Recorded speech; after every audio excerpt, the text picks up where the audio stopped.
Hello and welcome to Sports Fan Entertainment, here attempting to go live again for my Super Bowl 54 predictions and pick. This is now the fourth time I'm actually doing this.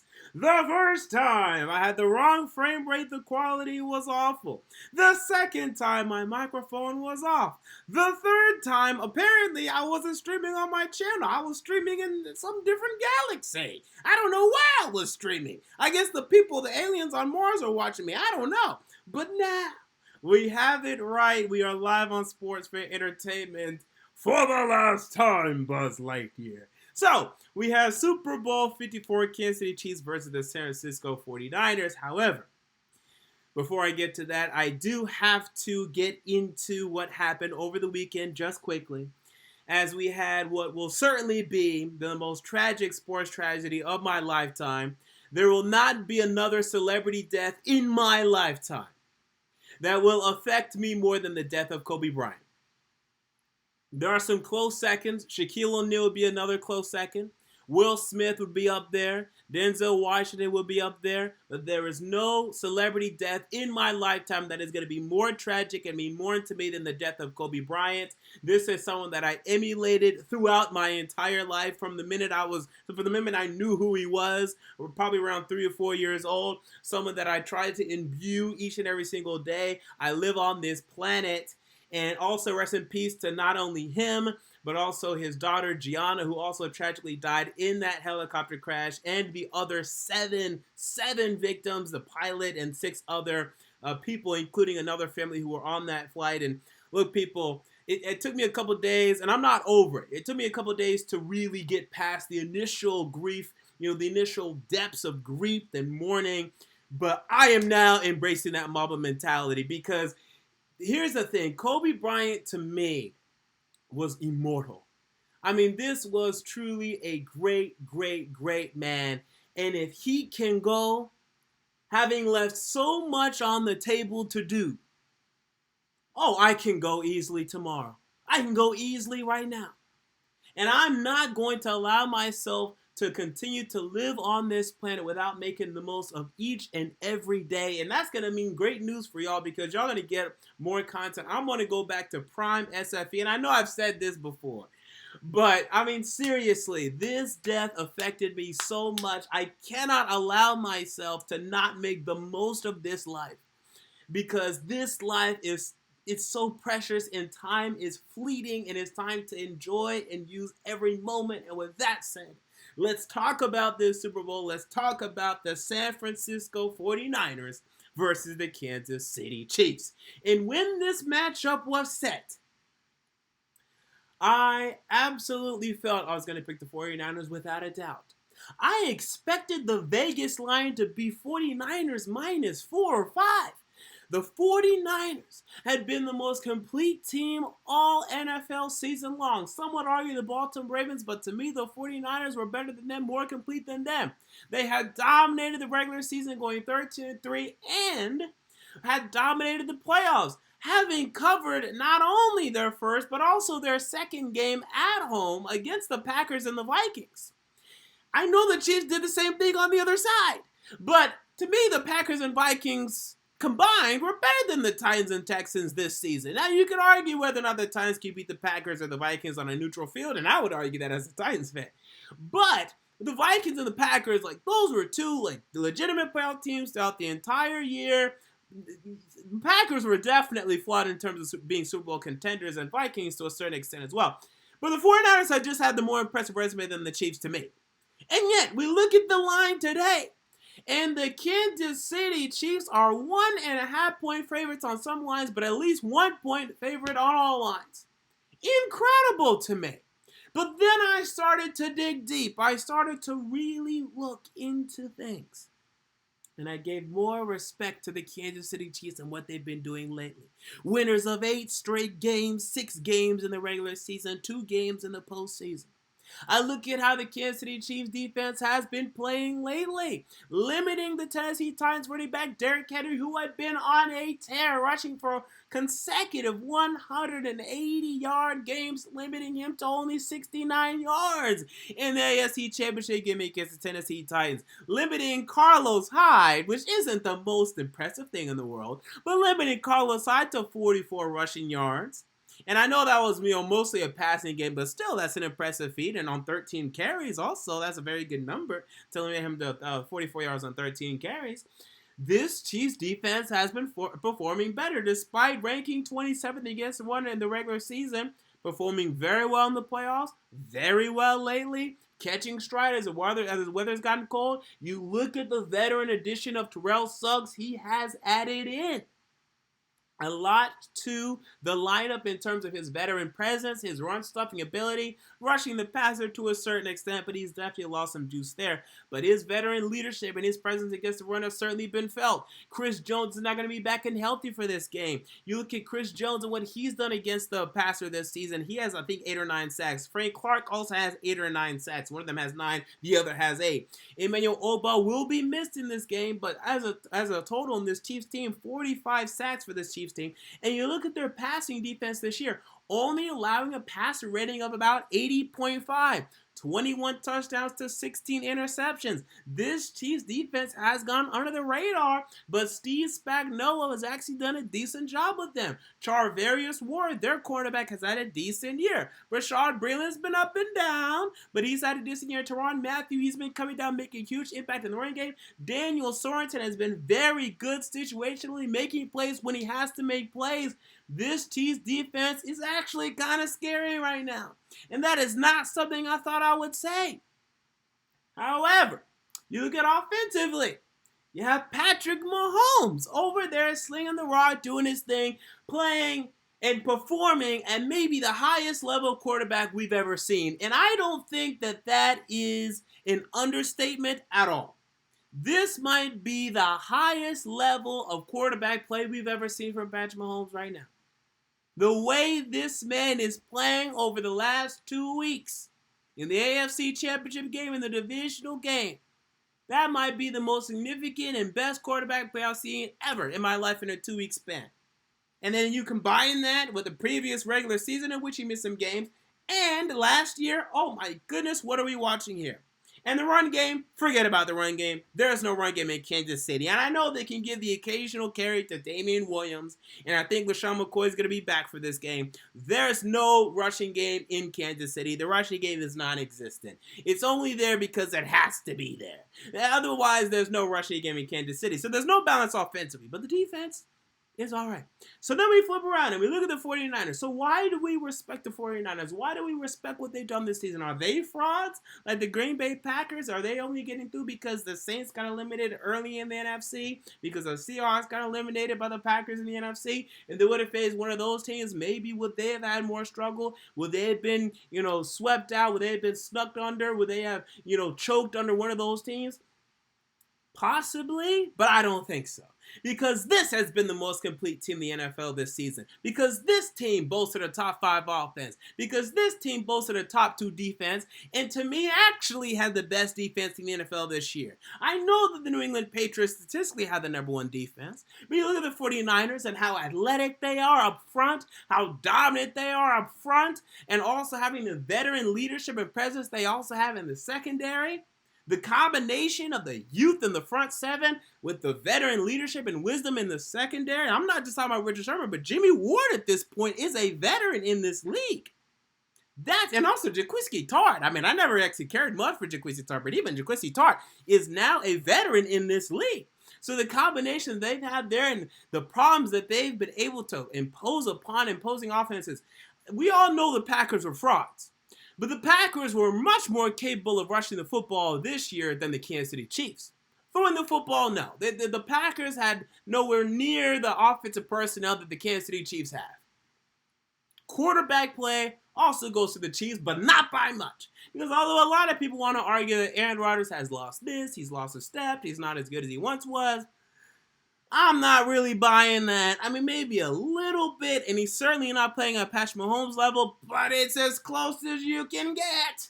I mean, if you're putting a gun to my head right now, you're telling me who are the top quarterbacks in the NFL. For me, it's 1, Patrick Mahomes, 2, Russell Wilson, 3, Aaron Rodgers, still.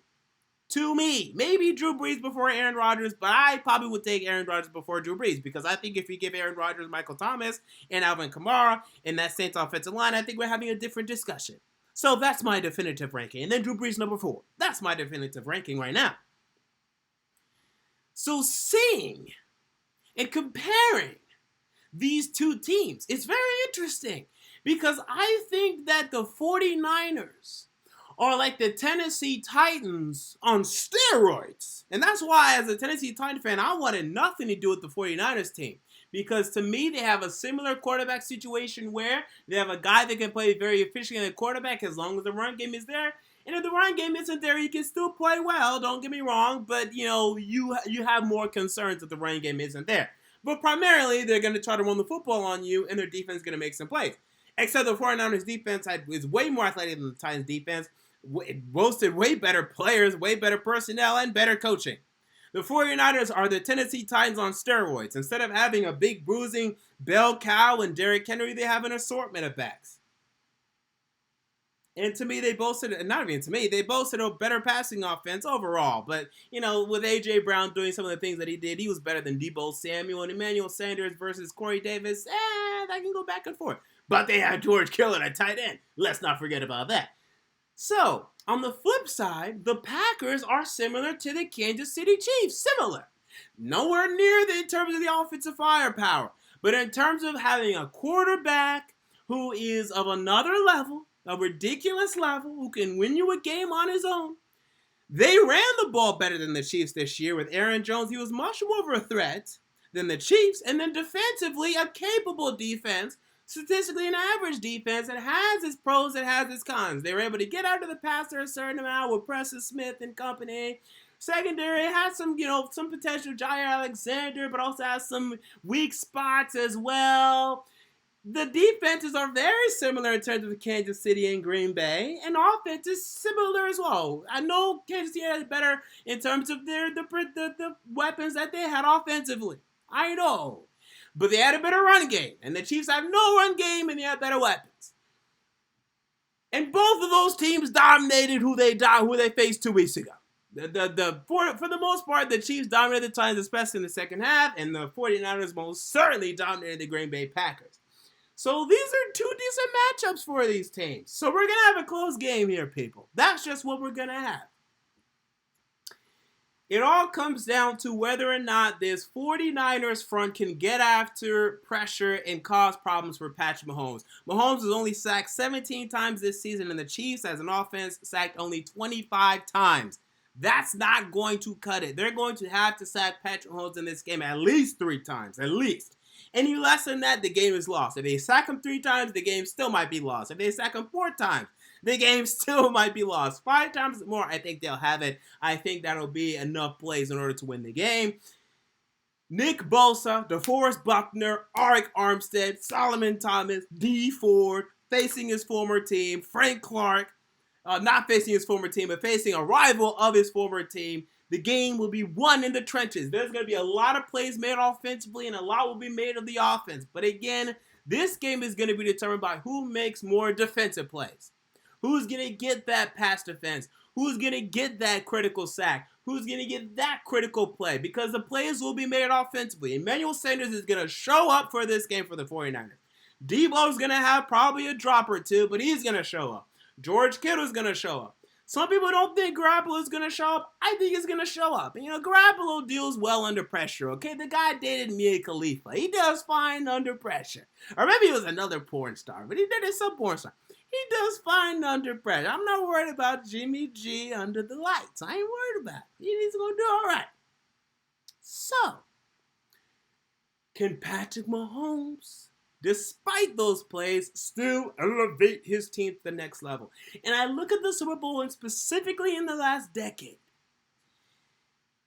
the better quarterback most of the time doesn't really win unless if he gets a lot of help from his defense. So Brady still was able to beat the Falcons. He was still able to beat the Seahawks. And at that point, he was still better than Russell Wilson. Not now, but at that point he was. So Brady, look, Brady wins, but Brady doesn't always win because of him. The Atlanta Falcons won, okay, that's because of Brady. Well, the defense was able to stop Atlanta in the second half, don't get me wrong, but that was because of Brady. The Rams game, that was not because of no Brady. Brady gets no credit for that LA Rams Super Bowl last year. Forget about that. The Seattle Seahawks won half and half. The defense made some plays, especially the game-winning pick six, so you got to give at least half to the defense there, but half to Brady as well, who made great plays in the game. But I look at the Carolina Panthers versus the Denver Broncos. The better quarterback, the MVP quarterback, the unstoppable quarterback, unstoppable offense, stopped by the Denver Broncos defense. I look back to the Denver Broncos offense against the Seattle Seahawks defense in 2013. That Seattle Seahawks defense was, and that team in general was more balanced. They got after that unstoppable Denver Broncos offense, was able to stop them in their tracks and beat them. And I know Patrick Mahomes is a different beast than Peyton Manning. Is he a better beast? Especially that 2013 Peyton Manning? I don't know about that. It's a different beast. They're different players. Don't get me wrong, but it's a different beast. I look back. That 49ers offense with Colin Kaepernick of them against the Baltimore Ravens, that was a very good and prolific offense. But ultimately, the more balanced team was able to win. Although, I mean, you could kind of argue the 49ers were balanced because they were able to run the football more effective than the Ravens that season, but I digress. Ultimately, I just gotta go with the more balanced team. The 49ers have the balance between offense and defense. They have the balance offense between passing and rushing the football. And Andy Reid chokes at this level. And Patrick Mahomes may be able to elevate him beyond that. And I know that Patrick Mahomes is fantastic. And he was able to elevate him this far.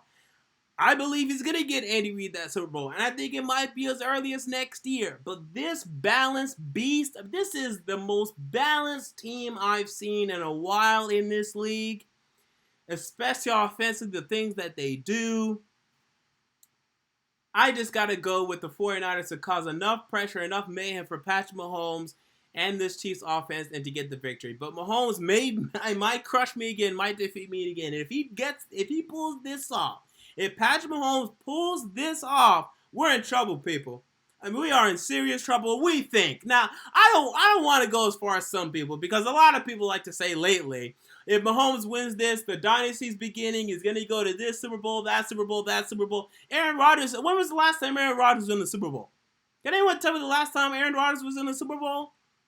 When was the last? He's only made one Super Bowl. It was back in 2010.